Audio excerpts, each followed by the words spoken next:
ভাবতাম যে আমাদের ত্রিপুরাতে কোনোদিন ডেন্টাল কলেজ হবে, কোনোদিন আমরা ভাবিনি।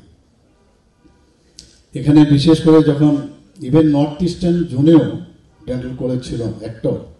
আসামেও কোনো ডেন্টাল কলেজ ছিল না, ইভেন দিল্লিতেও ছিল না। কারণ আমরা যেখানে পড়েছি সেখানে দেখতাম যারা নমিনি দিল্লির থেকে কেউ আসছে, গুয়াহাটির থেকে, আসাম থেকে আসছে, মণিপুর থেকে আসতো, এরকম মানে আস্তে আস্তে করে ডেন্টাল কলেজের সংখ্যা বাড়লো। তা আমরাও ধরে নিলাম যে ওই সব জায়গায় খালি ডেন্টাল কলেজ আছে বা থাকবে, আমাদের এখানে ডেন্টাল কলেজ হবে সেটা স্বপ্নেও ভাবেন। তখন চিন্তা করলাম এই যে বিল্ডিংটা আছে সেটা পরিত্যক্ত অবস্থায় ছিল।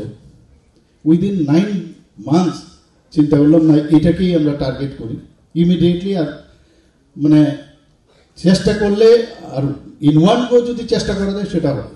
তাই হলো উইদিন 9 মান্থ এই ডেন্টাল কলেজের সমস্ত ডিসিআই আমি 2-3 বার গেছি। আমি